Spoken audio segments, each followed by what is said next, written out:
different elements. And I think it's really important. Sometimes what I'm sharing is only based on one study. It's not like this really generalized finding yet. And so I think it's really important for me to highlight when I'm really talking about one specific study that has found something. I also think for parents, it's very valuable and affirming to see that something that they're experiencing in their daily life is also seen in research. It is something that we're learning about siblings in general. And so that's another important reason.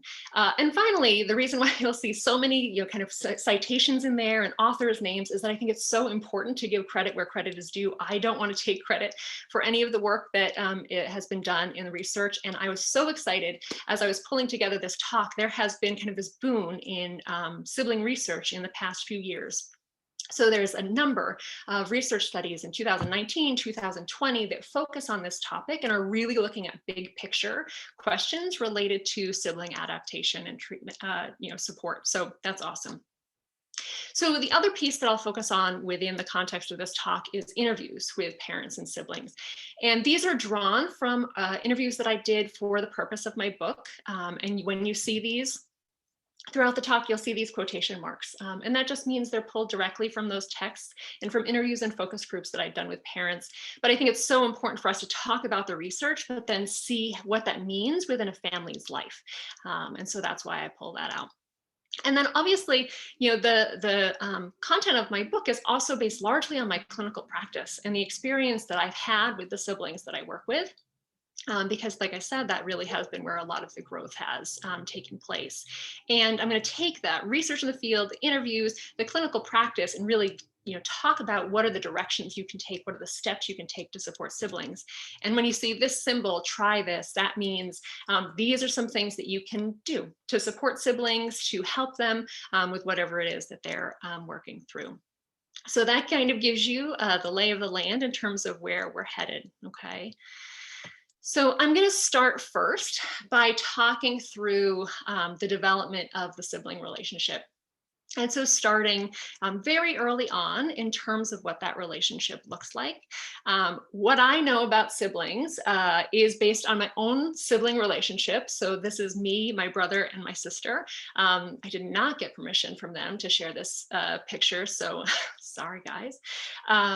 I will cut down on the number of jokes I make at their expense in the context of this talk, but they really have done they've done a lot of legwork in terms of helping me understand what a sibling relationship looks like. I obviously learn a lot as well from my own children. We actually have the same constellation, oldest girl, middle boy, youngest girl as well. And so just seeing how that dynamic plays out, okay? But if you are a sibling yourself, take a moment to think about your role and your position within the family, right? So you might be an only child, but you might be the oldest, you might be the youngest, you might fall somewhere in the middle. And so thinking about that, you can think about the uniqueness of that sibling relationship, okay? So the sibling relationship begins early in life, obviously, right? And it's often the longest relationship that a person is going to experience in the course of their life. What's really unique about the sibling relationship is that it's unlikely, unless there's a big age discrepancy between you and a sibling, it's unlikely that there was a period in your life where you remember not having a sibling, right? I was 3 when my brother showed up on the scene. I really don't have a lot of memories without him. And unfortunately for him, he has no chance of having any memories without me. And that's just kind of how that sibling relationship works. And so it really will be kind of like this long relationship over the span of a lifetime. And it is also influenced by so many different factors, right? So we have the genetic factors, obviously, just by sharing parents, but then also the environmental factors where you're growing up in the same environment. So often you'll see that siblings might have similar attitudes, knowledge bases, beliefs, personalities. Obviously, there are exceptions to this, but it's a very unique circumstance to have 2 people grow up in that, with shared genetics, grow up in that same environment. The other unique thing about sibling relationship is it's a relationship that is obtained by birth rather than choice. Okay, so it's only really your siblings, your parents, like those are the relationships that you don't have a lot of choice in. Other relationships with peers, those are things that you can kind of weed people out or pull people back in based on preferences and interests. But siblings are there, and I am not even going to, I'll make sure to acknowledge the fact that right now, with this very unique situation of being in this at the time of COVID, for a lot of siblings, that sibling is literally their only other peer. My kids have been home for months and have not seen other children. My 4-year-old has actually been home for almost an entire year. So she turned 4 right after the shutdown. And she has spent that entire year with nobody but her siblings. I mean, that's such a unique situation. And it just shows that, again, these are people who it's not a choice that you have, they're just there. And so that makes it unique. And we have really, especially as individuals age, sibling relationship is a reciprocal equivalent relationship. Not so much when you're younger, right? Obviously, when you're younger, there's a little bit more of a hierarchy that goes on, a little bit more strife, especially as we hit that middle age. But as we age, siblings become much more on a level playing field. So what might have been a 5-year large gap when you were younger, as adults feels like nothing, right? So when I was younger, my sister was 5 years younger, and we never really spent a lot of time together because we were always in different schools. And aside from being home together, there were not as many opportunities for us to kind of connect. But now, as adults, our children are nearly the same age, and so we have that opportunity to connect. And so it really does become that reciprocal and equivalent status over time. So that's a sibling relationship. But obviously, there's an impact when siblings have autism, right? So Harris and Glassberg, and I'll talk about this text in a moment, talked about individuals with autism as disappointing playmates to their neurotypical siblings, and that the challenge is trying to develop ways for these siblings to connect and interact. And we do see in research that there's less interaction between siblings when one sibling has autism spectrum disorder as compared to when one of the siblings has Down syndrome. We also see that there's less conflict between siblings. And that can be a positive. It certainly can be a positive. But also, as I know all too well, I think that that period of time when there's a lot of sibling conflict in younger years is where there's a lot of learning that happens in terms of, social boundaries and how to work through conflict. And that's kind of a training ground for those sorts of skill development. And so that can be also a challenge for siblings who don't have, kind of the playmate side of things, but also kind of the adversary to work through some of those early childhood challenges. All right. But what I will say is that siblings in general have a positive attitude toward their sibling with autism spectrum disorders. That's what the research has shown. I'll talk a lot more about kind of the positive outcomes of having a sibling on the autism spectrum. But here, what I want to point to is that siblings who have this self-report of a positive perception of their relationship with their siblings, so those who kind of reflect on their sibling relationship as more positive, are siblings who also have more knowledge about autism spectrum disorders, who have better coping skills, and who have a stronger support network. So these are the important topics that I'm going to talk about, and these actually organize all of the different areas that we're going to touch on. So like I said, it might be an ambitious tour that I'm going to take you through with regards to siblings, but I think all of these areas are very important. Okay, so we're going to touch on all of these. So first, we're going to start with knowledge of autism spectrum disorder. And I have to give a shout out to my advisor from Rutgers, Dr. Sandra Harris, who is the founder and longtime director of the Douglas Developmental Disabilities Center. She has done a lot of research on siblings, and she published this book along with one of her graduate students, Beth Glassberg. This is from 2003. The research preceded that a bit. But in the research, she interviewed 63 siblings about their understanding of autism spectrum disorder and their roles in their family. I've done these same interviews in the context of working with our sibling support groups, which I'll talk about in a few moments. But it is a really great way to get an idea of how siblings develop over time and how their understanding of their brother and sister's autism develops over time as well. Okay.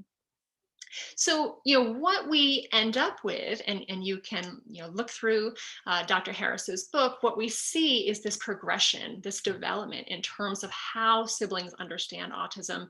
Beginning in this study in particular, they started at the age of 5 or 6 years. And at this age, we really have, siblings who can't really abstractly think about autism. It's very concrete.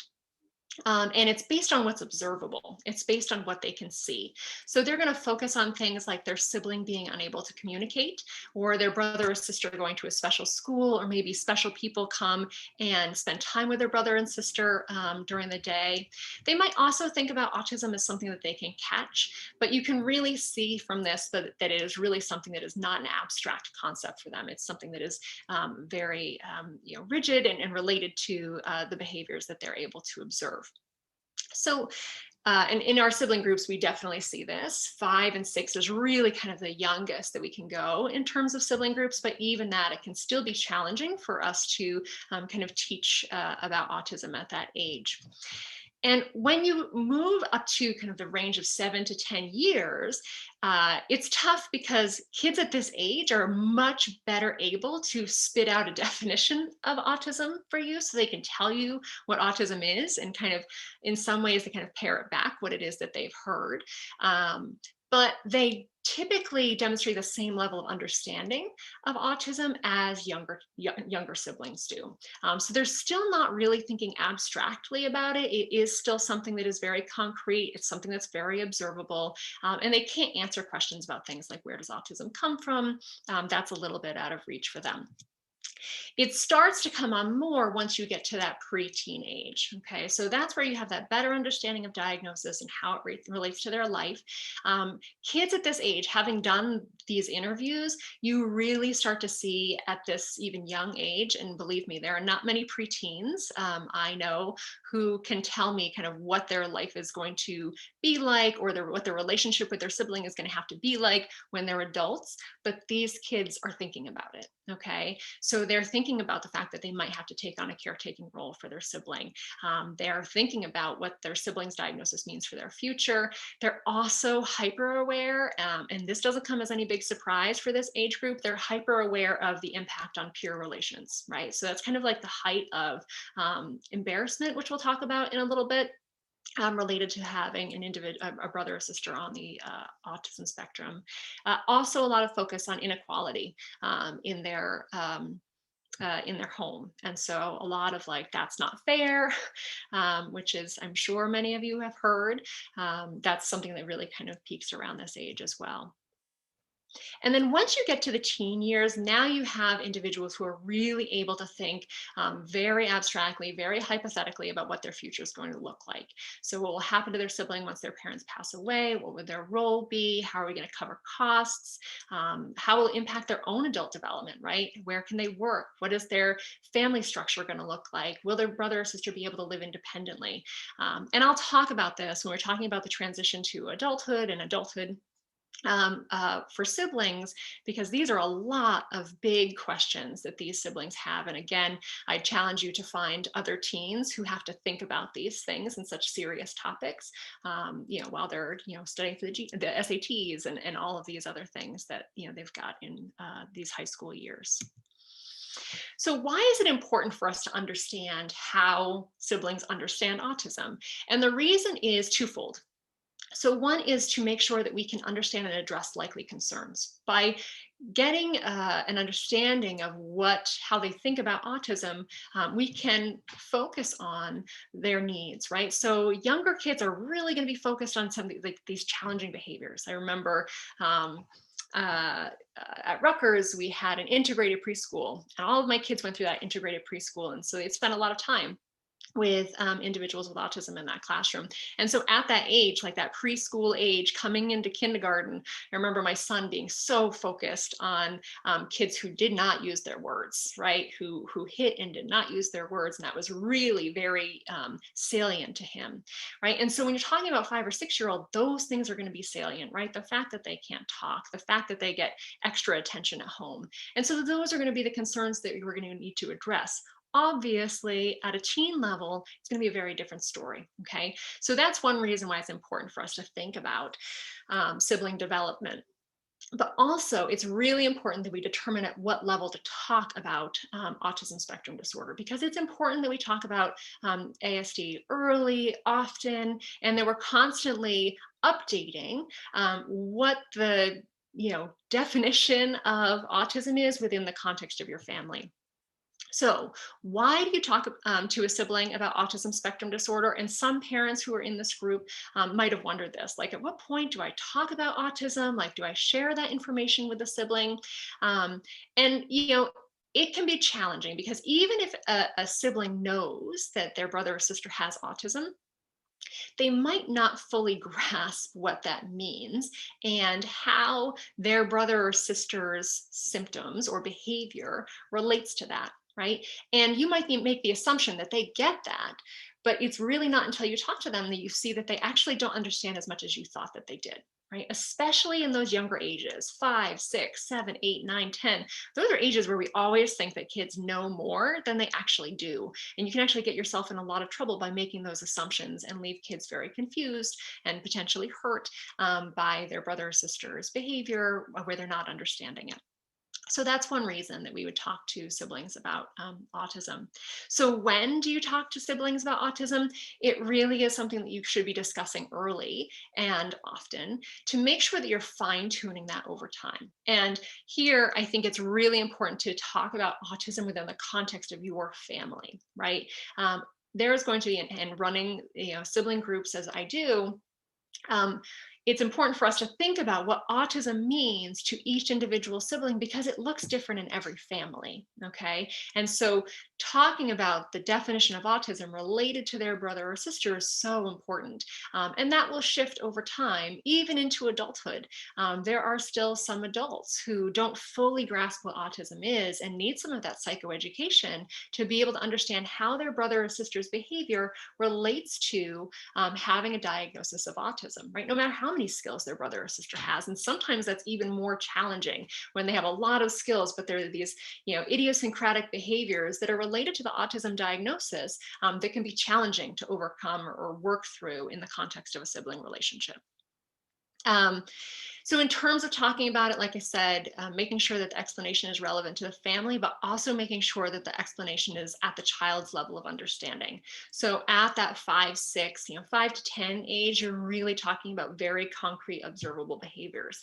But then you're moving to more abstract reasons, kind of the root for, autism, possible causes. You can talk to, these older kids about, the etiology and kind of what's unknown about autism and what that means. My kids are coming up for bed, so you might hear them in the background.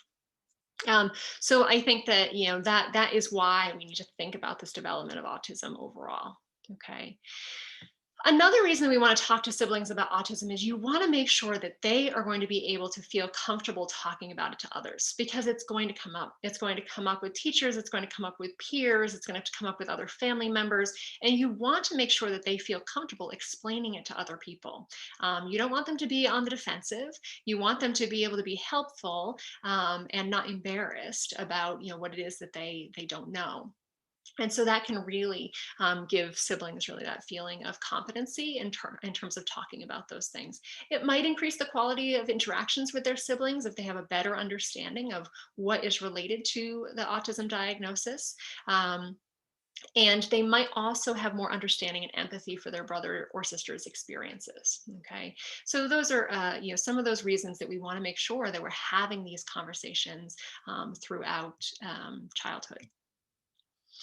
So something that is a little bit more difficult sometimes is talking about challenging behavior. And I don't know how many of the parents here have children with autism who engage in some challenging behavior, right? Whether it's hitting other kids or disruptive behavior, in some cases self-injury. But for those children, the siblings are going to be particularly impacted by the presence of that challenging behavior in their home. And so it's also very important to make sure that we talk about this. You don't want to ignore that it's happening. You don't want to leave siblings out of it, because that is part of their everyday. And in some cases, it can result in a lot of stress. I remember working with one family who their brother engaged in a high level of challenging behavior, and the siblings had kind of like all of these steps that they had to take when he started to engage in a tantrum, right? So they knew as soon as he started to escalate that they had to leave and go upstairs to their bedroom, because that was the safest place for them to be.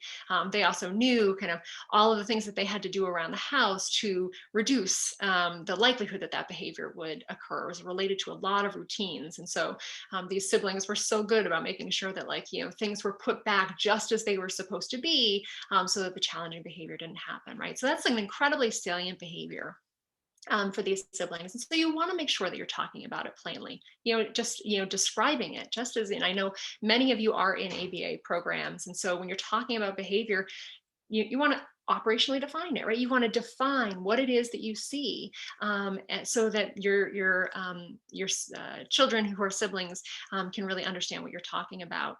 And you want to talk about why they might engage in that behavior, right? So just like my son saying, like, you need to teach him to talk because then he won't hit.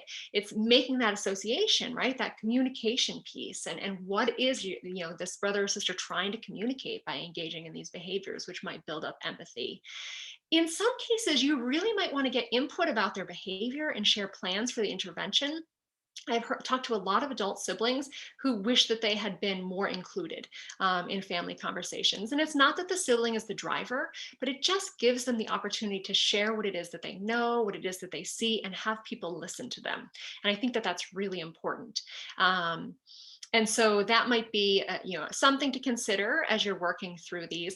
Also, if you have families that where parents are divorced and the siblings are actually living in two different houses, I had the sibling make a really good point where she's like, I actually knew more about him than either parent did because I was going back and forth with him from house to house. And so I really wish people had asked me what the differences were between how the houses and that sort of thing. So another good reason to get sibling input. You do want to talk to siblings, even if you're not involving them in the intervention. You want to talk about how they should respond to the behavior. When the behavior occurs, what should they do? And come up with a plan that will help them feel safe and keep them safe. Okay. And so you really want to be in control of that situation. And come up with something that is very clear for everyone. And I think it's really important that you also talk about both parent and sibling emotional reactions to the behavior. And we'll talk about sibling kind of emotions in a moment, but there's going to be some pretty powerful emotions that go on if this is something that's happening in your home. And don't be afraid to share your own emotions a little bit too, because that's very validating for a sibling to hear, just in terms of things that make you sad or upset about these situations, so that they don't feel quite so isolated with that. Okay. Okay. So, and I've been hinting at this for a while, I want to make sure we talk about sibling coping, right? And how siblings cope and how they adapt to having a brother or sister with autism. There are, like I said, big emotions that come along with having a brother or sister on the autism spectrum. Any child has big emotions. And then you throw in this other dynamic, and it just becomes so complicated. And there's a lot that they have to work through. I will say, and I'll give you the flip side in a moment, I will say that a majority of adult siblings, so as adults, around the age of 40 was the mean age in this study, report negative experiences and emotions from their childhood. So looking back, they can name some of the negative experiences that they had. Important to note, though, only 7% of adults who were surveyed expressed strongly negative emotions, like, ruined my life. So they're really talking about negative experiences, but I think that a lot of siblings can talk about negative experiences that they remember in their sibling relationship. And when we're talking about, kind of this really extreme negative reaction, it's a very small number when we're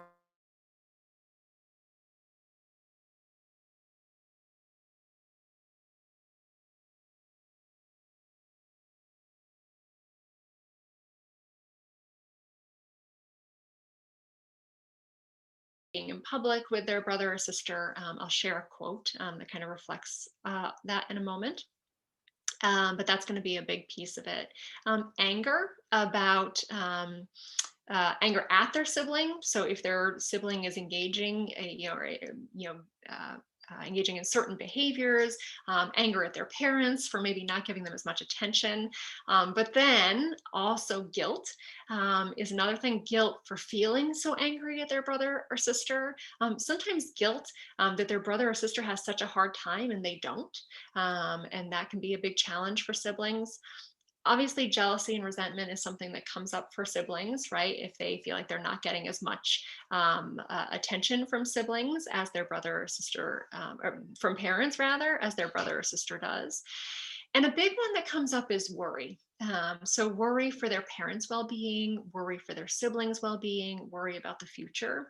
All of those things are pretty persistent for siblings. So like I said, big emotions and emotions that everybody experiences. And I think that's important to remember, but they're very specifically related often to having a brother or sister on the spectrum. So this is related to some of those emotions that siblings report. And so this is an adult sibling recalling her experiences with her brother when she was younger. And she said when they'd go to restaurants, he would order literally off the menu. He'd read it exactly how it was written, which I think took people by surprise. And then that added to them not knowing what he was talking about. Every time he would order, they'd say, "Oh, sorry, what?" And I would just feel like this giant wave of anxiety because he would get so upset. Right. So she's really kind of predicting, like, he reads it very rigidly, this routine he has. She gets anxious about it. It could lead to challenging behavior and some of these experiences that she remembers as a young child.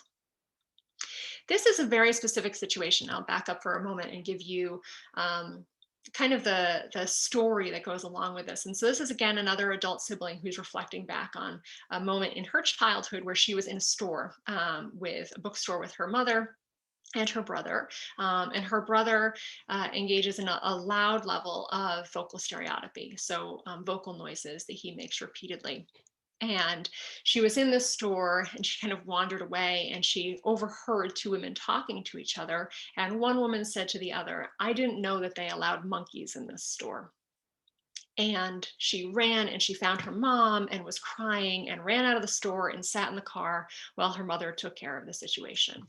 And she said, thinking about this and recalling this experience, she said, "I was so embarrassed and I just wanted to scream at him to shut up. At the time, I was so upset. I was furious with him. I was like, why do you have to be like this? Now I'm thinking back, I was little. It was an appropriate response to that situation at that point, but now I'm furious at the people who said that."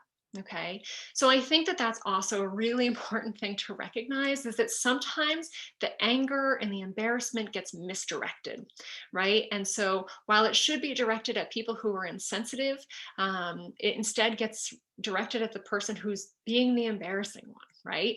And you can see how angry she is in recalling this, recalling the anger she experienced, but now she realizes that that was totally misplaced. And so I think I hope that that's helpful, that, siblings oftentimes will get angry and upset at their sibling. And as an adult, you can see that that is not logical, but that's just where they are as a child, right? So in terms of parent response to emotion, there are a couple different steps you can take. First, very important to keep open lines of communication. And we're going to talk in a few moments about how to make sure that you're setting aside time to spend with the siblings so that you can have those opportunities for communication.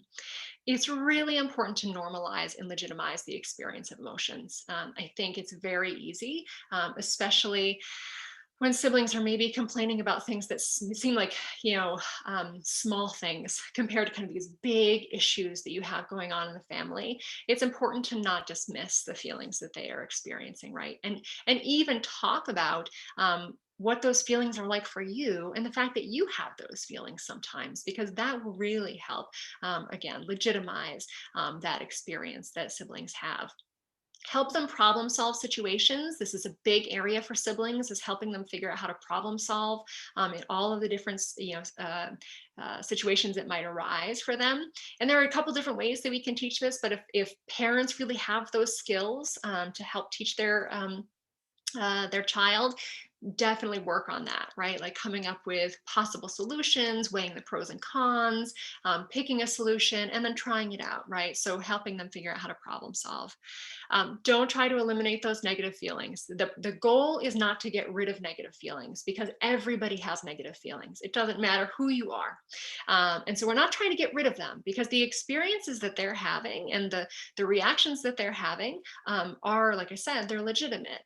But we do want to make sure that those emotions are not completely overwhelming them. We want to decrease their emotions. We want to decrease reactivity potentially to their brother or sister with autism. And that will come through communication, problem solving, those sorts of things.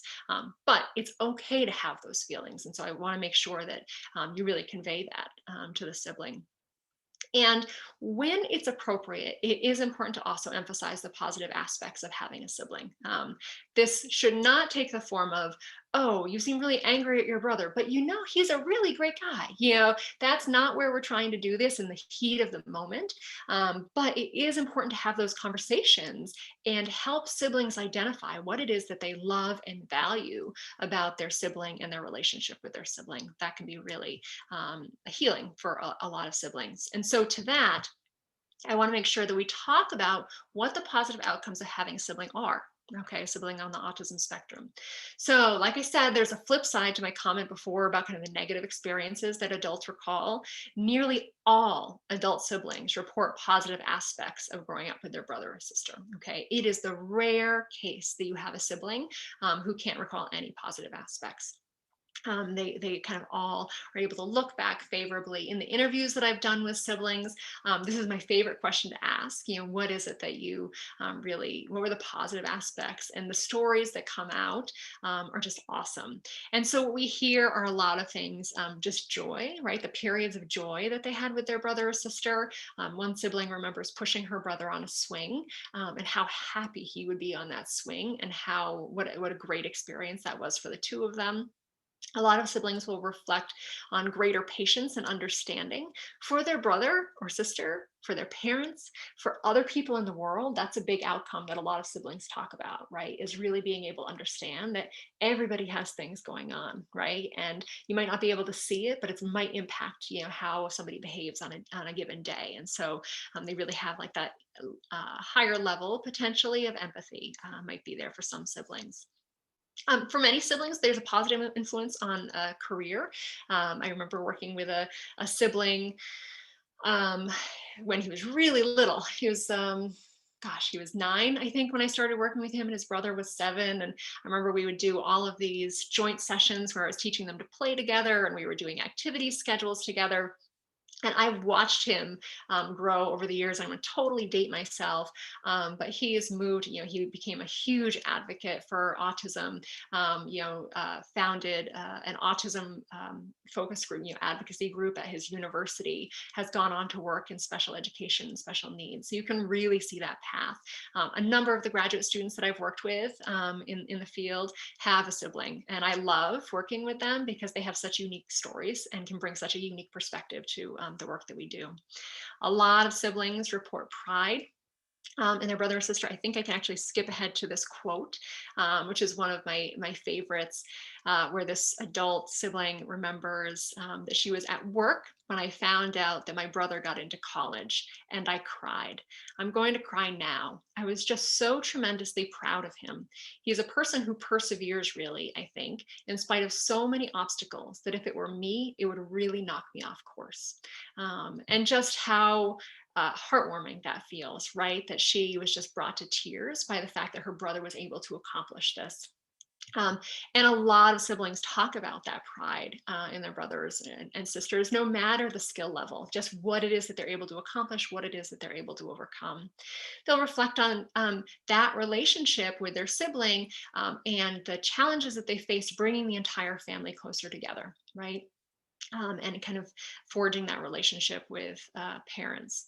And some studies and research demonstrate that siblings have greater self-sufficiency, competence, confidence, self-esteem. It's uh, um, I think that there is a smattering where you don't find this, but the finding is really compelling, because and we're not exactly sure kind of why it comes about. It could be because they have had experiences as young children. We'll talk about this in a moment, kind of taking on additional responsibilities in the home, right?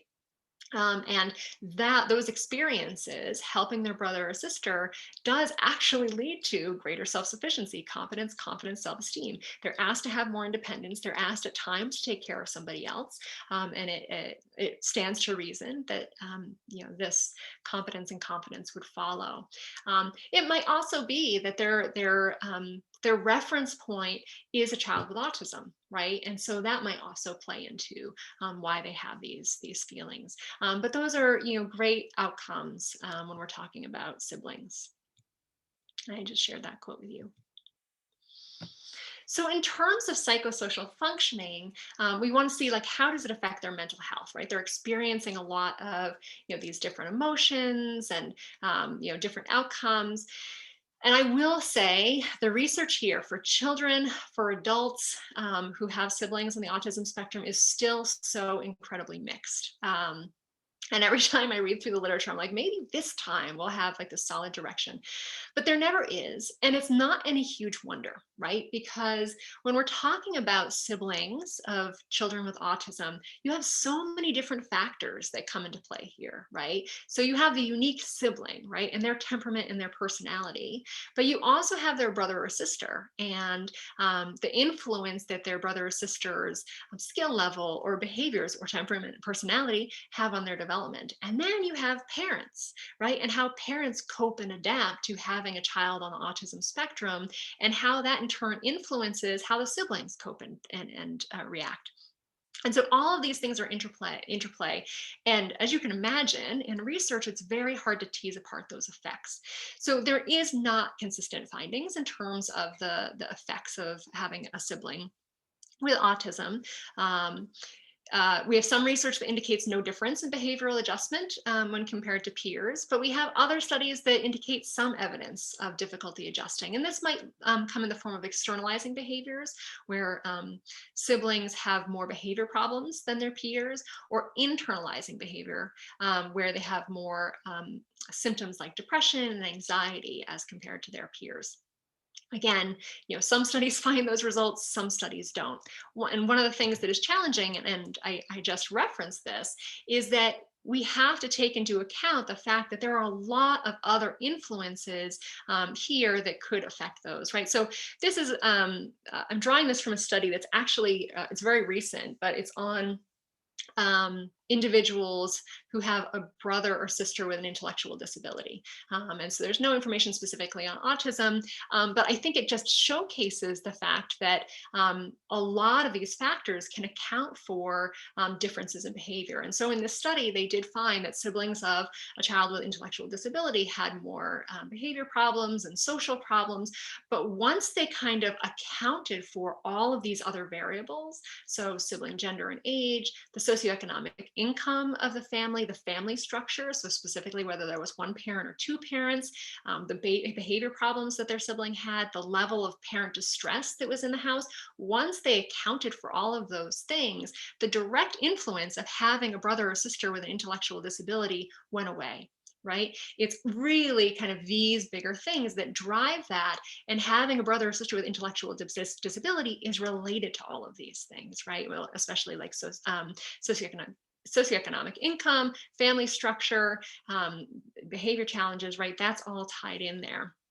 And so there's a lot more research that has to be done there in terms of, how does that interplay happen, right? The intellectual disability with all of these factors that then influences the outcomes for the sibling. But it's important to recognize that there are a lot of things playing out here, and that's why the research is a little bit less consistent. What I will boil down, though, is that even with all of these other things accounted for, it is obvious across research that siblings should be considered an at-risk group, right? So it's not a guarantee that they're going to have challenges, but there is a likelihood that there might be an increase in challenges because they have a brother or sister with autism, right? And so it does indicate the need for monitoring and support. So monitoring and support by parents, but then also from school personnel who know that the brother or sister has, a child with autism at home and can work to support them, and monitor kind of internalizing, externalizing behavior and other concerns that arise from the sibling, and make sure and step in with the supports that are needed. Okay, and the supports that are needed are going to be largely focused on skill development. And so we've talked about this, but like social skills, communication skills, problem solving, those are all very important skills to help a sibling figure out how to navigate challenge, work through all of the challenges, problem solve what it is that's coming their way, work with others like parents to figure out how to overcome some of the things that they're going through. And so those are skills that can be worked on in the context of group work, or potentially on an individual level, professionally or at home. There's also going to be room for things like sibling training. So teaching siblings the skills that they need to spend time with their brother or sister, right? So that they have those skills and can feel kind of more competent and confident in their home life. And then if things are really severe, if you have kind of a child who's experiencing clinically significant autism, depression, externalizing behaviors, making sure that you are seeking out individual therapy for emotional distress. So I'm going to talk about sibling support groups in a moment, but I also want to make sure that I focus on sibling training, because that is something that parents can look at, but also professionals can look at in terms of something that could potentially be very beneficial for siblings. So we've got a great body of research that demonstrates that we can teach siblings to engage in the skills that they need to play and teach their brother or sister with autism. So here's just a sample of some of these studies that have been done. Celebrity and Sandra Harris looked at teaching play skills, teaching siblings to teach play skills to their brother or sister on the autism spectrum. Susanna Ferrioli and Sandra Harris looked at encouraging eye contact and joint attention in their brother or sister. And more recently, Kryzak and Jones did a study where they looked at teaching siblings to stay, play, and talk with their brother or sister. So really prolonging those initiations and interactions that the siblings have together in the context of this training, and got really nice results as a result of that.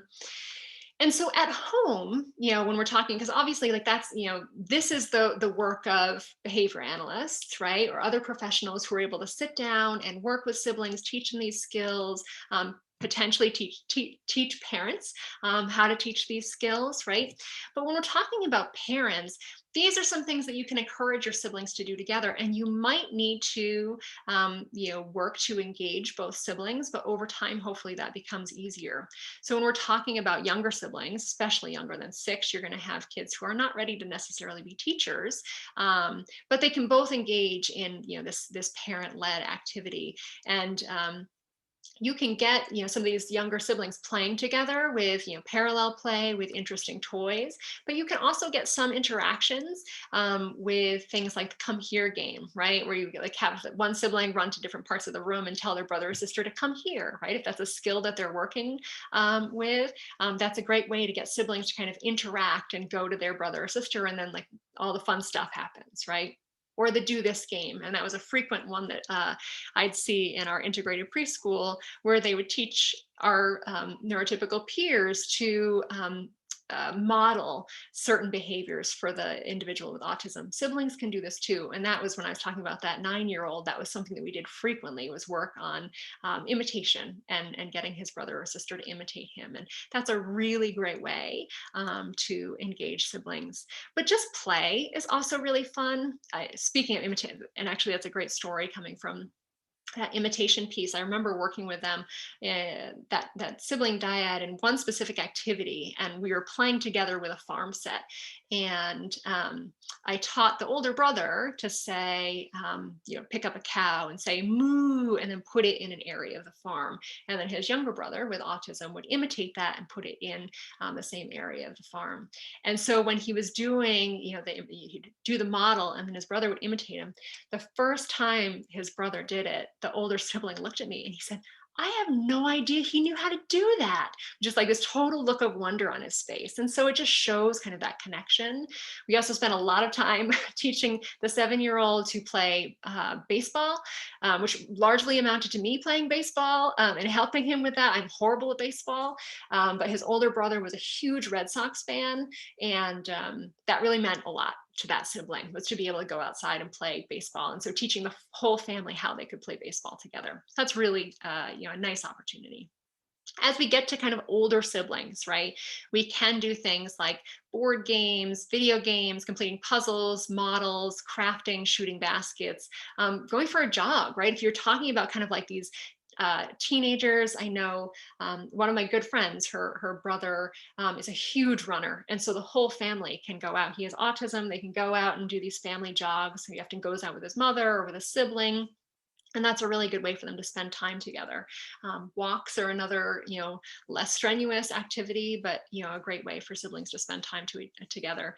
And also kind of as you're in adolescence and adulthood, really focusing on some of this media piece, right? So some siblings with autism might have specific movies or video games that they love. And that's a great way for two siblings to kind of connect.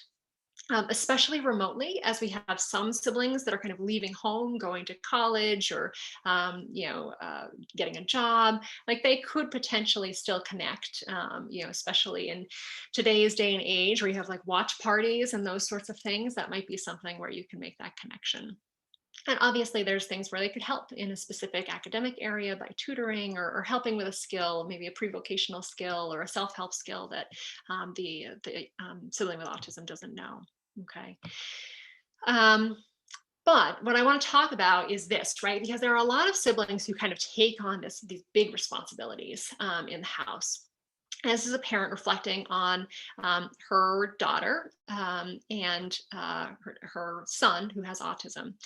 And she says her daughter, has always had to be the older sibling, even though she's younger. When he had trouble putting on his clothes, she would help put on his clothes, and she would help button his clothes, and she would help put his shoes on. If he wanted to eat soup and couldn't get the soup to his mouth, she would feed him the soup. She's always been his little mommy, also helping to take care of him instead of getting to be a kid herself. Okay. And so that really shows that child taking on a lot of responsibilities that are a little bit outside the norm, especially if you're talking about an older sibling doing that or younger sibling doing that for an older sibling, right? It's pretty normal to see some of these things like helping a sibling get their shoes on when you're, 10 and you have maybe a 4-year-old brother or sister, right? Like that's something that's a little bit normative. But when it goes the other way, or even like if you're, a 15-year-old taking care of a 12-year-old shoes, that becomes very different, right? And so that leads us to this question of whether it's okay to ask children to take on this level of responsibility and take on these additional roles. A lot of parents will express concern and reluctance about imposing too many demands on the sibling in their household. And so there is some recent research that looks at this concept of parentification, right? Where we're asking siblings to take on these roles and responsibilities that are often the roles of parents.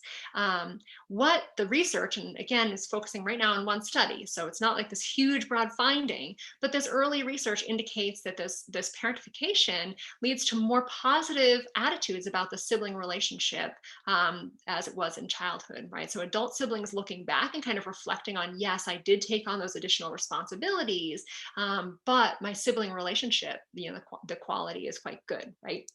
So we see kind of that effect of those additional roles they've taken on influencing the quality of the relationship in adulthood. Important to note here, though, is that the parentification is has a positive effect if it's sibling directed, right? So if it is providing support, physical support, other support for the sibling. If the parentification is directed at parents, so providing physical support or emotional support for parents, that actually has a negative effect on adult well-being. And so that's important to think about. And I've talked about, how it's important for you to share kind of your emotional experiences. Do it only in a way that validates the sibling. Don't do it in a way where you're using them as your emotional support, right? Where you're sharing things that you really would be sharing with a spouse or a friend at your age, as opposed to a younger child. And so not using them as that emotional support for yourself, because that can have more poor outcomes.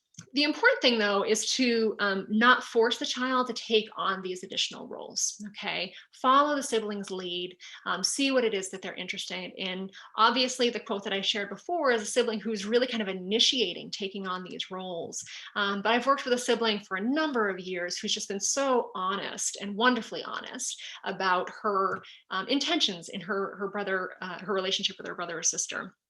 And she said, "My role is just to be his sister. I've never felt obligated, nor have my parents pushed me to take care of him, because that's not what I want to do.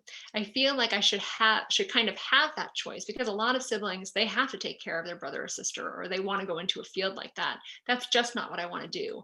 I want to remain or maintain that sibling relationship with him, but I don't want to have to feel obligated to have responsibility over him."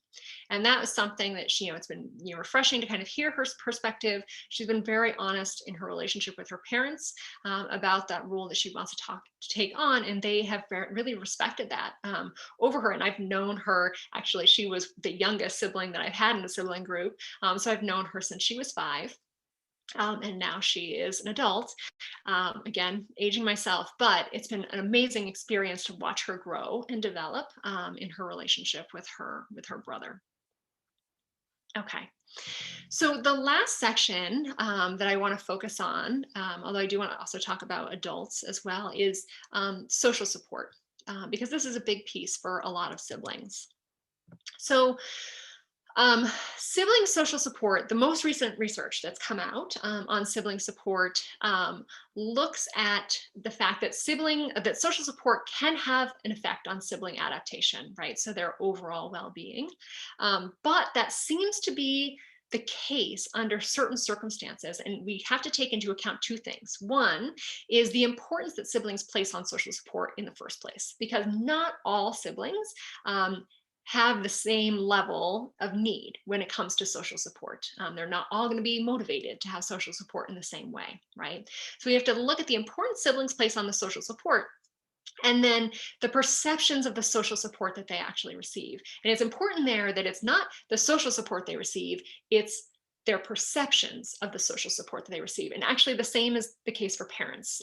That's the finding for parents as well. We can look at kind of all of the different resources and people you have supporting you, but if your perception is that you don't have support, that's your driving force for stress and any kind of negative experiences that you have. Same is the case for siblings. So if there's a disconnect here between the importance that they place on social support and how much they perceive they receive, that's where we're going to see kind of the greater impact on behavioral and emotional problems. So siblings who have unmet social support needs are the ones whose parents also report these behavioral and emotional problems. Okay. And that's an important finding, because it shows, again, as we're learning with siblings just in general, that siblings are not one size fits all. So it's not going to be every sibling that's going to need this intensive outreach in terms of sibling support. It's only the siblings where there's this discrepancy between how important they think it is and actually how much they think that they're getting. Okay. So the first area of social support is parents, and making sure that we're building that up. Adults looking back on their relationship with their parents often report that they didn't feel like they got as much attention from their parents as their brother or sister with autism spectrum disorder did. I'll share a quote in a moment, but I'm sure for many of you that is not going to come as any surprise, and you'll say, "Yep, absolutely, that's how it goes." More than 25% of adult siblings recall their brother or sister's autism diagnosis having an impact on the parent relationship. And in my own work with parents, one of the things that I always, with siblings, one of the things that I tell parents that I think is really reassuring is that siblings talk about this, right? They talk about the fact that they didn't get attention, but they also acknowledge that they totally understand why. They wish that they got more attention, but they understand why they didn't. And they express really a lot of understanding for parents and empathy for parents in their relationship. And I think that for parents who are in it, with young kids and teenagers, that's really important for you to be able to hear, because it doesn't feel good, right? To feel like you're not able to meet the needs of your child. Um, they may also perceive a lack of fairness in the home. Their brother or sister might get away with things that they don't. And so I think that is something that often comes up, and I'm sure you hear about those things. And as a result, parents are often going to experience guilt and report a lot of guilt about that relationship. One second, I'm just going to move this out of the room.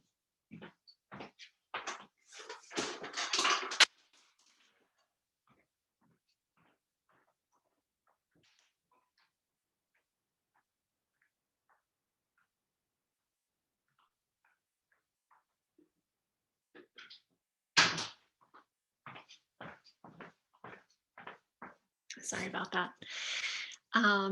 So parents will report a lot of guilt that they experience because they're not meeting the needs, or they feel like they're not meeting the needs of their child, especially if their child is pointedly kind of naming that, right? You always give him more attention, or this is so unfair, right? That's a hard thing for siblings to work through, and parents.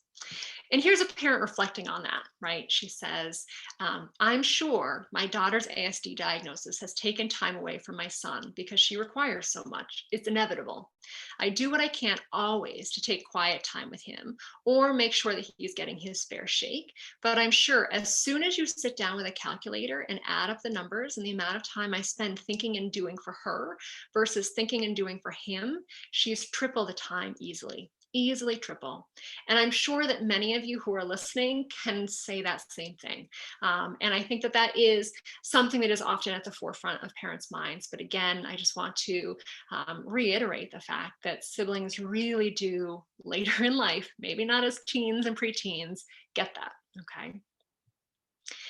But let's talk about parent connection, because this is another thing that comes up in my conversations with siblings, is that when I ask about their relationships with their parents in their childhood, they will often talk about these small moments of connection. These adults will be like, oh, I remember that my mom used to always drive me to soccer, and that's where we would have these conversations, right? Or I remember that my dad and I got to take that trip together. They remember these moments, and they don't have to be these huge, grandiose gestures. They actually can be these small moments that you set aside that become pretty important for siblings as they age into adulthood.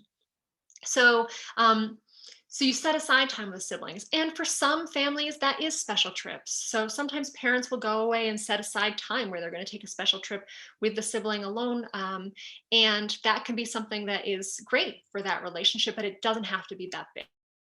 Right? Because some families don't have the time, they don't have the childcare, they don't have the resources. It doesn't need to be that kind of gesture.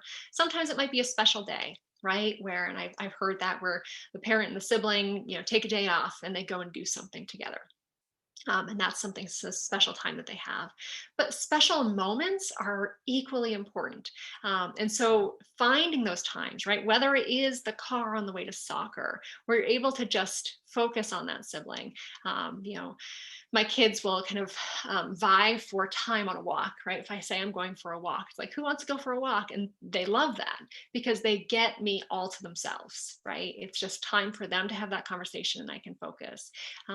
But if you don't have time for something like that, it might also be the few minutes that you spend before bed checking in with them about their day and checking to see, like, is there anything that we need to talk about tonight, right? And just giving them that opportunity to share the experiences that they have about their brother or sister, or about other things in life, right? It's just that time that's just theirs, and really working to protect it as much as possible, right? Things come up, life happens. And if you're able to kind of give them that time, it can be very valuable. An emergency word can be very helpful too. And my kids have kind of picked up on this. Like something comes to mind and they feel like they need to talk to me right then. They'll, like come up like very secretly, like, "Mom, can I talk to you in private right now?" And it doesn't. You could come up with a word, right? It's like, okay, we can go and have this, moment. Say banana, and I know this is something that's really important. And the important thing there is to say to them, because you have a lot going on in your life, in your house, you might not be able to find time right then. But if they've given you the emergency word, if they've asked for a private moment, you will tell them, "I will find the next available time to come and talk to you about that." Right? So it doesn't have to be right then, but you are going to make space for that so that you can check in with them. Okay. Those things are really important. So moving on to relationships with peers, ASD is an invisible disorder, right? At its face value, if you're looking at a child with autism or an adolescent adult with autism, it's very difficult to see that they have autism, not a physical disability. And that can be much more challenging to explain to friends, right? And for friends to be able to understand. And so that's one of the challenges that siblings face. And I think actually my next quote, it's from a sibling who said, "ASD requires a lot of explaining, particularly, I think, because he is so relatively high functioning that he doesn't have an obvious disability," right? So it was a challenge for her to be able to explain to her friends why her brother or sister behaved a certain way when they came over to her house. But 13% of adult siblings report that their brother or sister's diagnosis impacted their social life. I'm actually surprised that this number isn't larger. I'm glad to see that it's a smaller number. But siblings will report things like being less likely to have friends visit. And a lot of the siblings I talk to, sometimes it's because of embarrassment, right? That they, don't want their friends to come over. But sometimes I'll hear parents or siblings say, "Well, I didn't want to put that on my mom or dad." Right? Like I didn't want them to have to kind of deal with that extra thing. And so that's why they didn't do it, which is really interesting to hear that perspective. Or they might be embarrassed to have a sibling at social events, so they don't go. Um, I know a lot of families will make a lot of effort to make sure that brothers or sisters still have their thing, right? And so I remember talking with one parent who was like, "Oh, we would get her to soccer no matter what," right? Her brother would be having a whole tantrum in the back of the car, and I just like let her out. "You gotta go do soccer." It was really important to them that she had that time with her peers. Okay. Um, so with regards to helping siblings navigate peer relationships, here are a couple things that you can do. Help siblings explain ASD and the challenges to their peers, right? And this goes back to what I was talking about earlier, making sure that they have the language to be able to talk to their peers. Role play what that will be like if a peer has a question, appropriate or inappropriate, about their brother or sister, how they can respond, and make sure again that they're coming from a place where they can be helpful as opposed to being defensive and arguing with a person, right? So giving them that confidence. If possible, give siblings space as they get older with their peers. I will give a specific point out specifically in this time, and I know you all know this, so many kids have a decrease in the amount of social interactions that they have. Most of my kids' interactions at this point are all completely virtual. Um, and so it is important to make sure that, because again, siblings, that's all they've got right now is just who's in their house. And so if you can, making sure that you're helping facilitate these other interactions, which can be tough to, to set up those Zooms and that sort of thing. If it's important to your sibling, again, if they value the importance of social support, make sure that you're setting those things up for them, okay? And giving them the space and the privacy to have those moments. Also, and this is not related to peers, just giving them space to have privacy, period, during this time, right? There are a lot of siblings who value that private time a lot, just time to be by themselves, and allow them that time to kind of be off by themselves without making them feel like they have to be a part of the family all the time. So that's a little bit separate.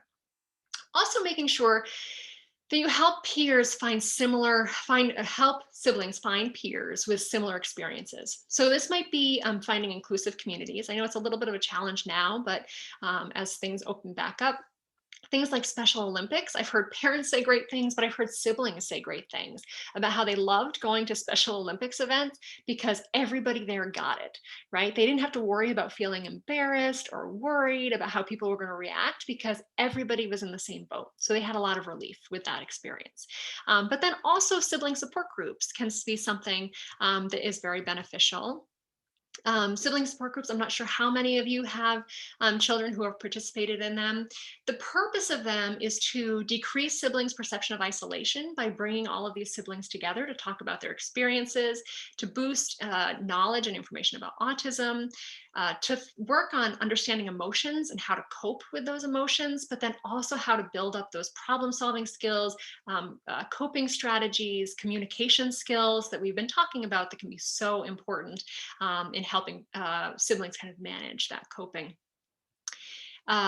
There is recently some great research that's come out on the effects of sibling support groups. And so before this, and you were like, yeah, we think they're good, but now we've got some really nice data that say that there are some great benefits.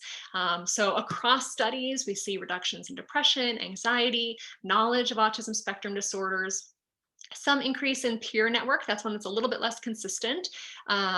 Increase in coping skills, a decrease in externalizing behavior. And in a randomized control trial where they had a sibling support group and then a control group, they found that siblings who were in the sibling support group had protection against anxiety and depression, increases in anxiety and depression that the control group experienced. Specifically, when the siblings had a brother or sister who had higher symptoms related to their autism diagnosis. So really nice impacts coming out with sibling support groups. And so scout around for those. I think, right now is an important time for sibling support groups.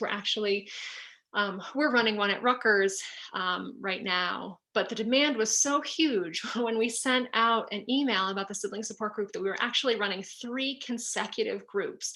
Thank goodness I have a fleet of graduate students, but we are running on one night 3 different groups to accommodate all of the siblings, 3 different age groups.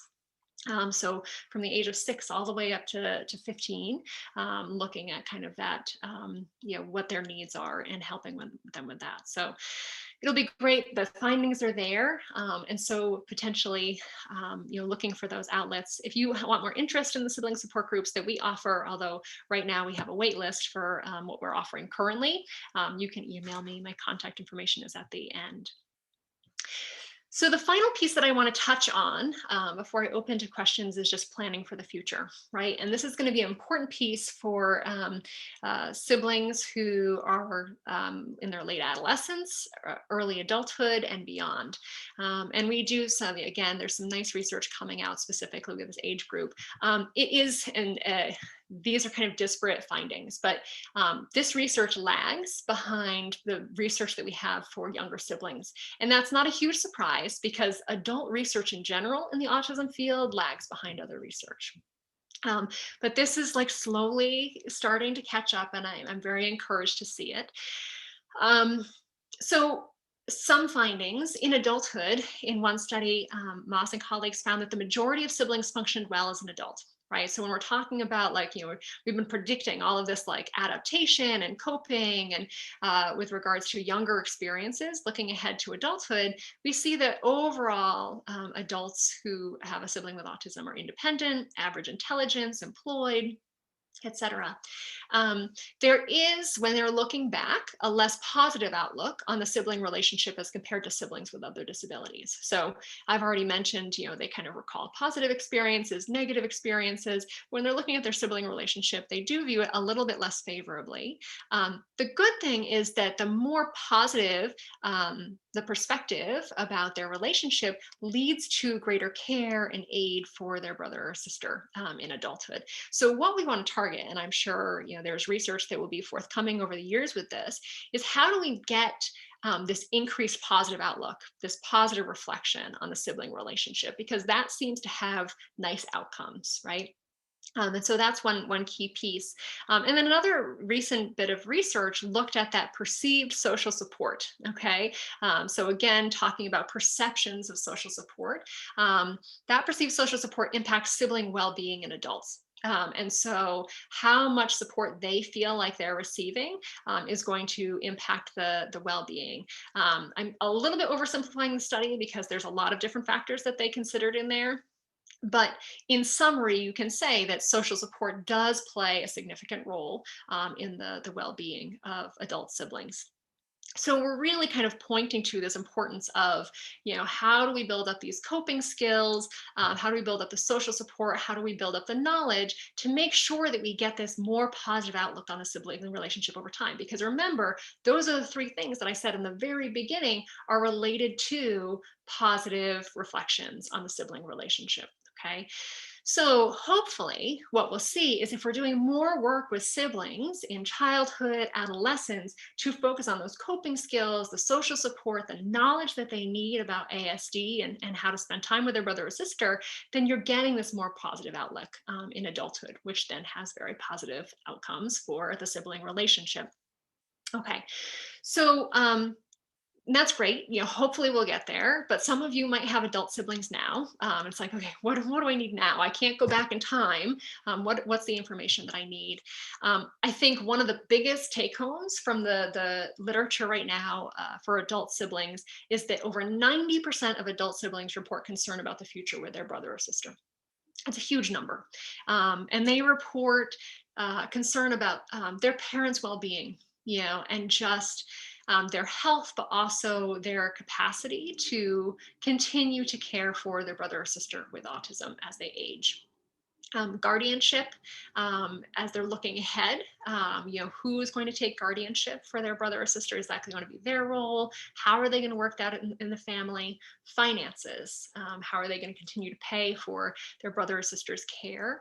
And I should say guardianship if it's needed, right? Because there are many families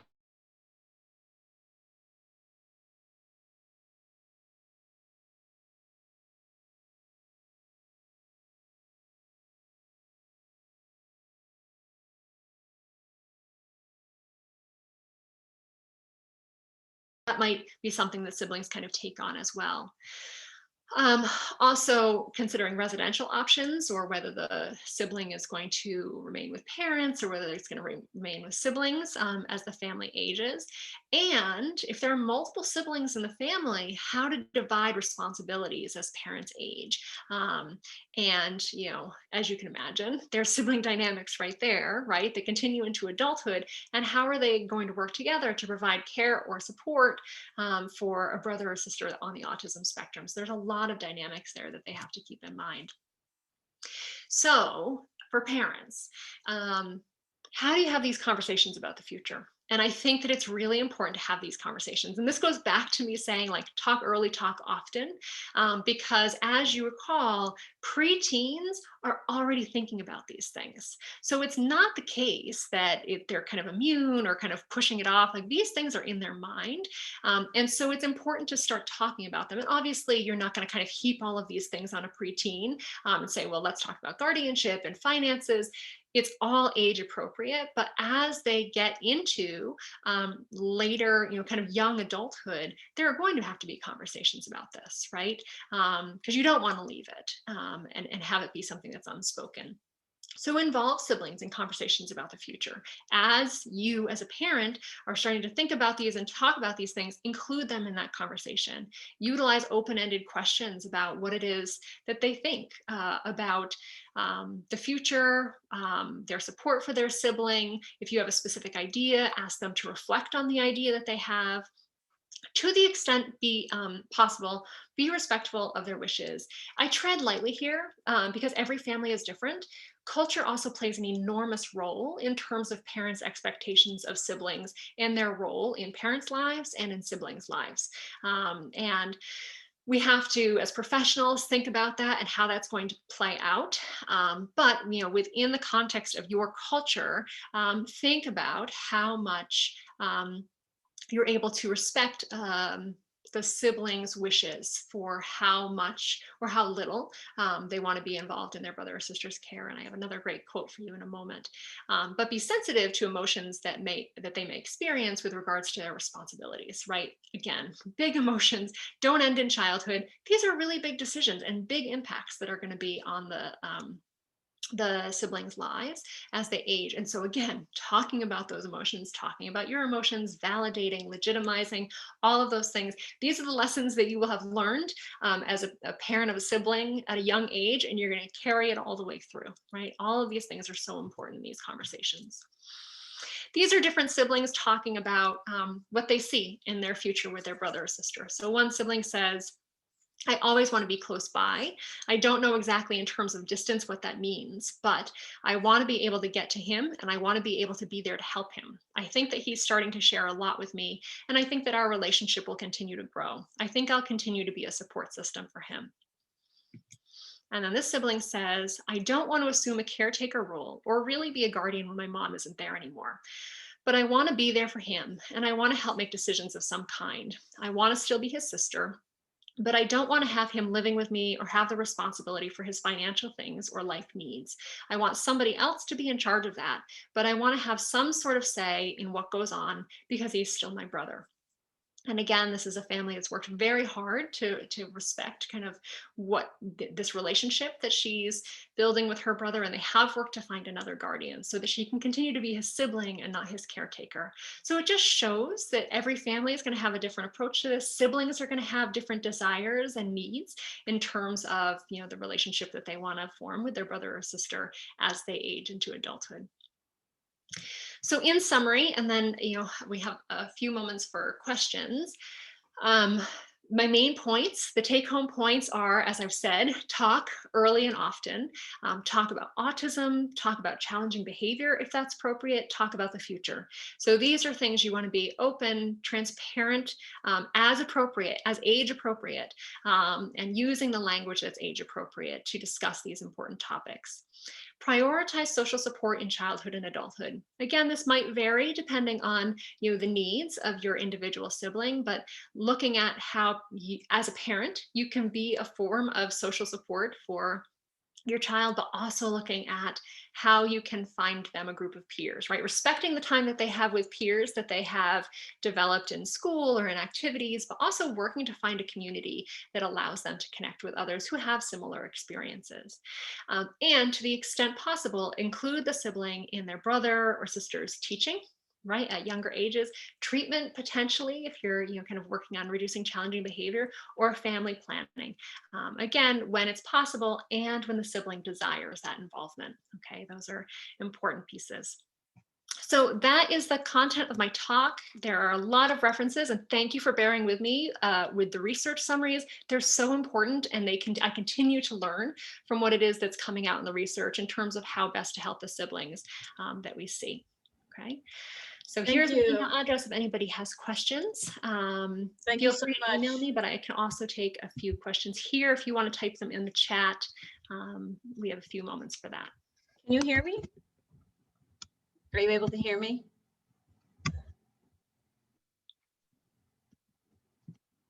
All right, let's see. Kate, can you hear me? There's a few here. Can you hear me? Okay. I can't hear you. That's so weird. But I'll go through these while you problem solve. Yeah, it's never ending fun when it comes to virtual. I'm so glad that my computer held out with this. I've had a couple rocky meetings recently where people are like, we can't hear you, you're frozen. So fortunately that didn't happen. So one question was related to sibling support groups, and this is a great question. So are there any sibling support groups for teens, specifically in Bergen County? I will say, I think teens and adults are two areas where we need more focus in sibling support groups. We actually do have a teen group running right now. It is running remotely. Actually, I think the oldest sibling is maybe 15 or 16. I'd have to double check. It's a virtual sibling support group. So you could reach out to me if there are any spots that open there. But I think that age group, and I've had a number of young adults reach out about the need for group sibling support or kind of therapy support as they try to figure out how to manage the demands of being a child who's kind of aging into these roles with their brother or sister. So I don't know, and you know, we have to scout around to see whether groups in Bergen County, not being up there, it's a little bit harder for me to say. But again, I think that it's really important at that level, and you can contact me about including teens in the group we have. Huge, especially as we kind of have this increase in the population. There's going to be more need there. Oh, good question. What is the research on siblings' willingness to have or not have children? Do they express a fear of having a child with ASD? I have not seen any research on that question, but I think that it is a very valid question and concern for a lot of siblings, especially kind of having grown up and knowing what they know about that sibling relationship.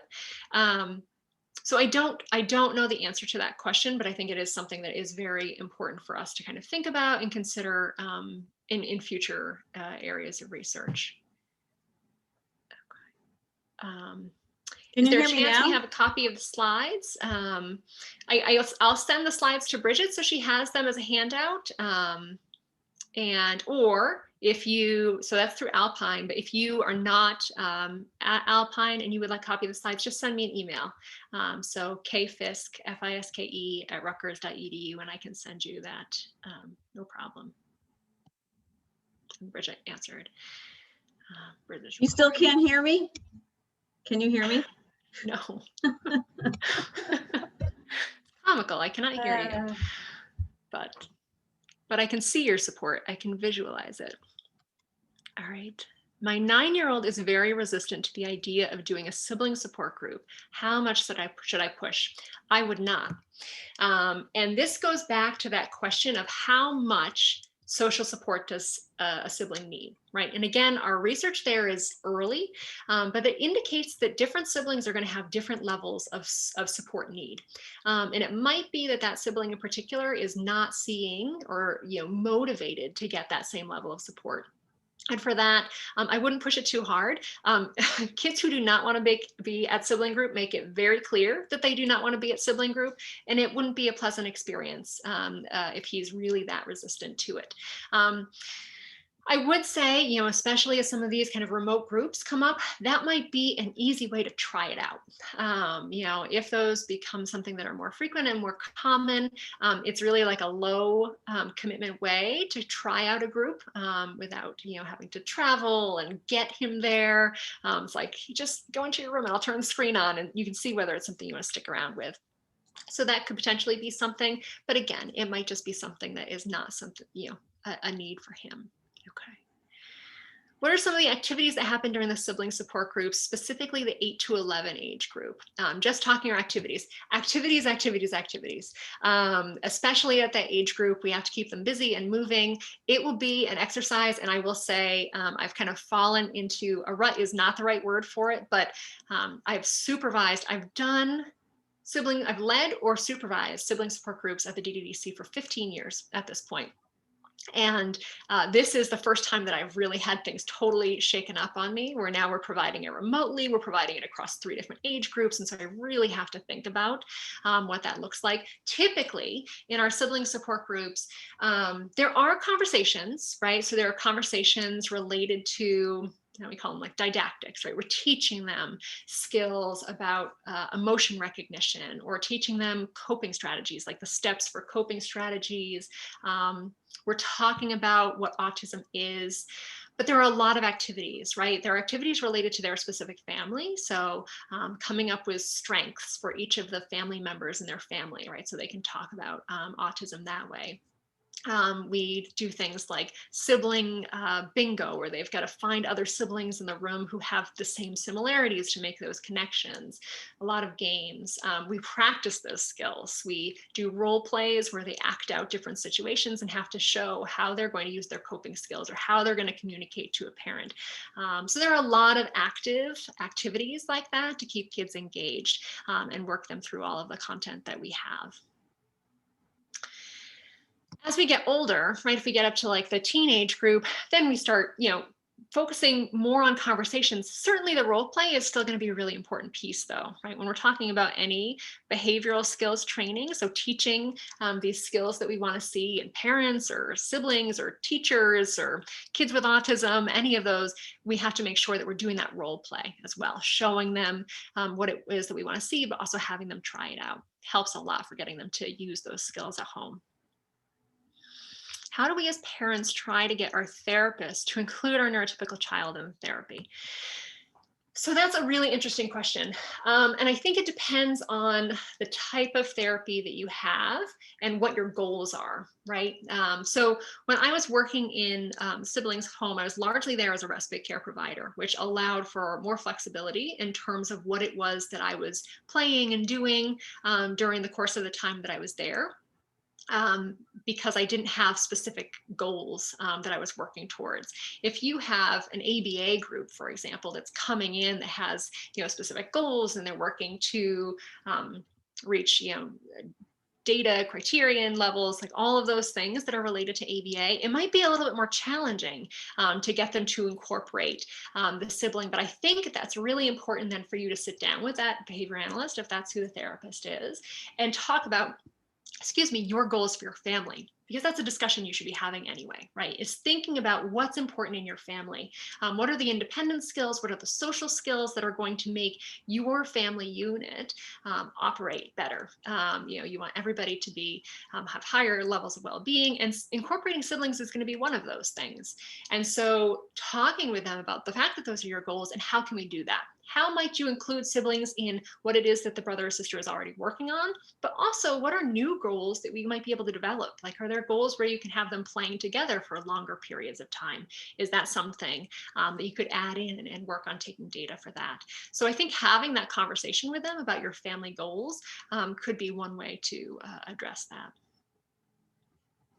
So I have 7-year-old twin girls, one high functioning, the other is typical.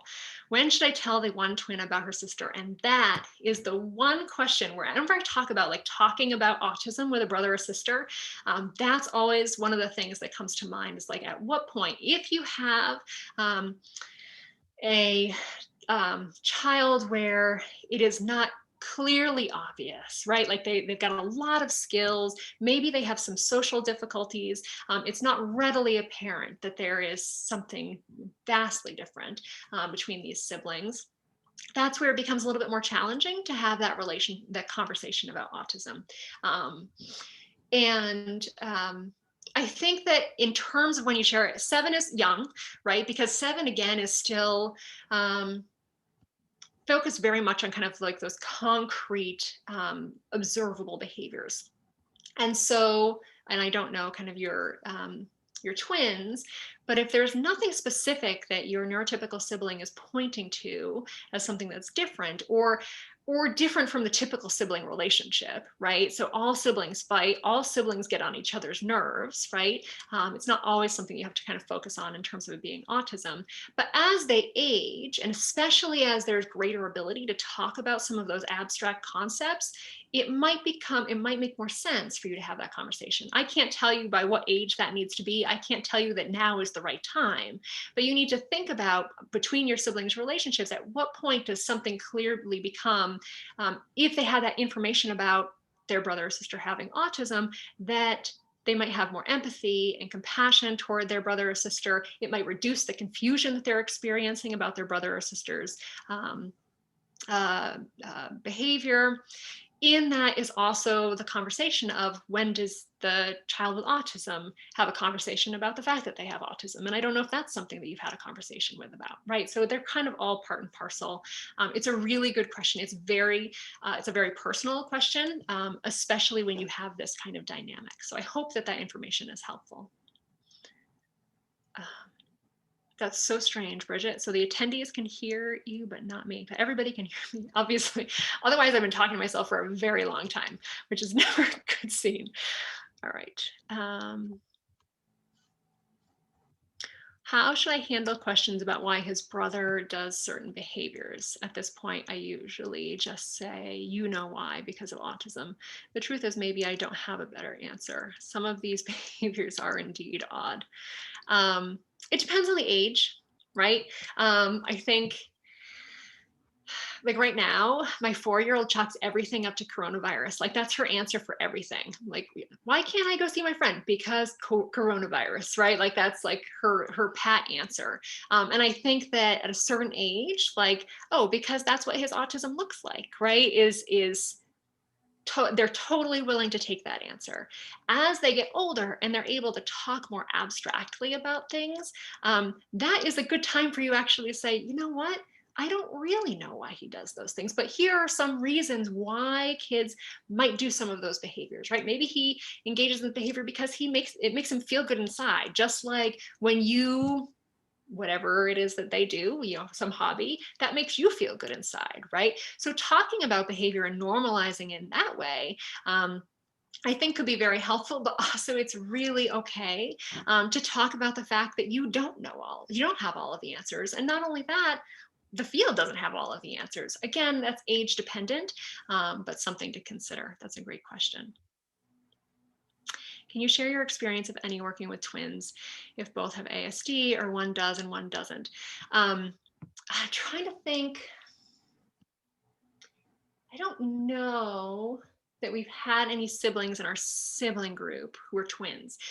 Definitely, and at the I take that back. No, we have.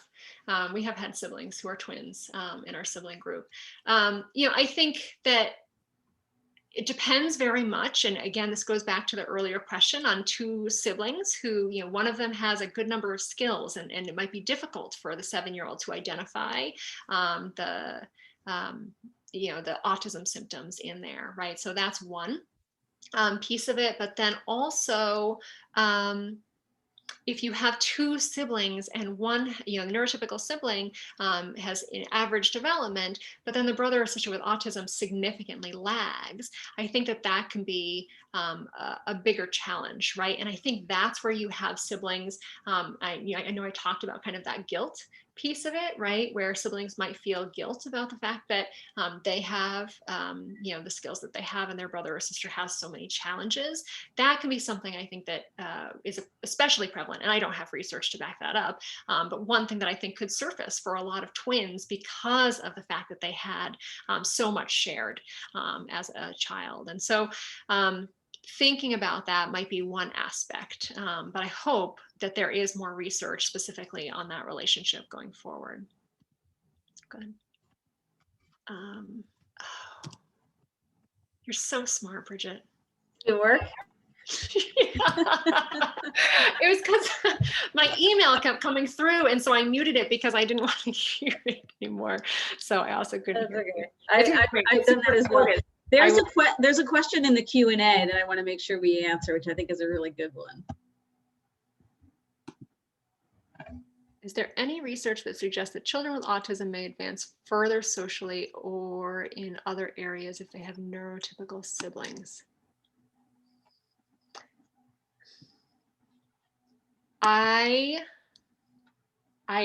There is some preliminary research, and I was just looking through it. I don't know it off the top of my head. I want to say it's specifically related to whether they have older siblings who serve as, that's what it was. It was siblings with autism who have older siblings who can serve as kind of role models, and whether they have more developed skills, and that there is an effect on social development for siblings who have older neurotypical siblings. I'd have to pull up that citation to kind of give you all of the specifics on that. If you want to email me, I might be able to dig it up and send it to you. But that was something that I had seen recently. I do think that is some preliminary work that's been done there that is very important. Again, here we've been talking so much about the effects on the sibling, the neurotypical sibling.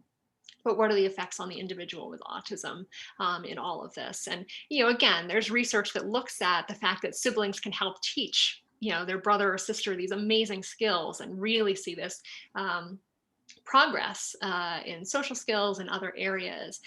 So it stands to reason that having these peers available to them all the time could really be of benefit to them. And so that's not a surprise, but that is a great question. Yeah, I imagine that there's probably some differential effect in terms of the capabilities of the person with autism, so if they have imitative repertoires and there's certain skills that they have benefiting from the sibling as a model. But anecdotally, I would say certainly it adds to the, it adds to the learning experience, I think, for the person with autism, just purely anecdotal. But Definitely. I want to be sensitive to your time. It's already 8:43 and you've been so generous in giving us all of your time so far for the last hour and a half. I will. There's one more comment that just came in on the chat. And so I want to address it because it's just talking about the fact that some siblings really have an awareness of their brother or sister's disability and the impact that it's going to have on their life over time at a young age. And it's important to recognize that with research, we're really kind of talking about generalities. And that's why I was really kind of pointing out, like, this is one study, right? And so even Harris and Glassberg's book on kind of siblings understanding, that's based on 63 siblings, right? And in general, what it is that they experience, there are always going to be precocious children and teens who are able to reason much more abstractly and think about that impact.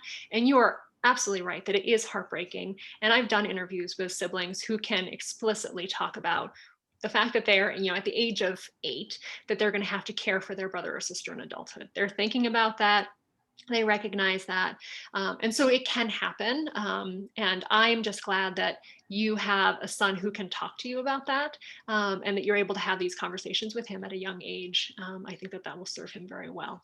And I would also add that the experience, I think, where there's multiply affected siblings in the family is a whole other set of circumstances that the research on that is I don't think there's a lot of research when there's multiply affected siblings, that I would imagine it's a whole nother level of stress. And if you have one sibling that's not affected and 2 that are, it certainly creates its own set of circumstances that. Yes. Yeah. Especially when you're thinking about that care in the future. Yeah. Good. All right. Well, the good news is that there are sibling support groups that are out there. We've done some of them internally for Alpine siblings. There are group siblings that are there are sibling groups that are available outside in the community. For example, you're offering them, which I think are terrific. And I think that there are probably others, but there's really no place where you can go. Right, they're hard to find. So I know families have looked for them, but they're not really, that I know of, there's no one centralized place where they exist. Exactly. So, but if you are in programs, ABA programs, encourage staff to create these groups because there are curricula that are available. The SIB shops curricula that's available. Do you use one in particular? Well, it's very funny actually, because we have this curriculum that we've used for ages and we've kind of tweaked it over time. And the other day I found and opened up the Sib Shops book and I was like, oh, these are all of the exercises. So at some point somebody cribbed from Sib Shops and pulled the activities that they have, which are the Sib Shops resource is a great one in terms of that. We definitely kind of have, picked and chosen and crafted our own over time. We based ours on yours because you shared your curriculum with us. Exactly. Yep. Yeah. And I think it's interesting, as some of this research comes out, right? Emily Jones did her randomized control trial in the sibling group. And it was really interesting to see the progression of her sessions, right? And how she ordered things. And it was different from how we order things. And so kind of thinking through why they would do that. But and it's going to be an interesting exercise for me over the next few months, running these 3 groups simultaneously, right? Young, preteen, teenagers, and figuring out, like, how are we adapting these activities so that they're meaningful for each of these different groups. Usually we're trying to bridge all of the groups, all the ages in one group. But here we have a unique opportunity to think about really what does the content need to be for teenagers and how is that different? So we'll continue to craft. Yeah, and I think that a lot of the consistent and salient messages are the more information, more age-appropriate information that siblings have, the better. So I think families sometimes don't want to burden the sibling, or they don't want to tell the sibling about autism because they're afraid of the stigma. But in my experience, again, just anecdotally, the more information siblings have, the better in terms of how they understand why their brother or sister is doing what they're doing. age appropriate information, of course, because it varies, like you said, across age, but the more information, the more social support they get around that information, I think is essential. Yep, definitely. All right, any last questions? Because we're going to close for the night. I want to thank everybody for being here. And I want to thank Kate for, once again, a great lecture, very informative, lots of good concrete ideas. Do you want to provide an email or maybe where they could sign up for the sibling group? Was that in one of your slides? It's on that last slide, but it's K Fiske, so KFISKE @rutgers.edu. There really needs to be more professionals working in this field with siblings in general, just from even a counseling perspective. There's the training and then there's the counseling, and even working with families around how do you talk about the diagnosis, how do you talk about the information. So hopefully, I'm hoping that your graduate students are heading in that direction. Working on it. Yeah, that's great. Well, thank you, everybody. Lots of positive comments in the chat box. So thank you, everybody, for being here. I did record it. We're going to post it if anybody wants to listen to it again. I missed just the beginning part, but we got most of it on the recording. So thank you, Kate, so much. And thank you, everybody. Thank you for having me. Take care. Bye.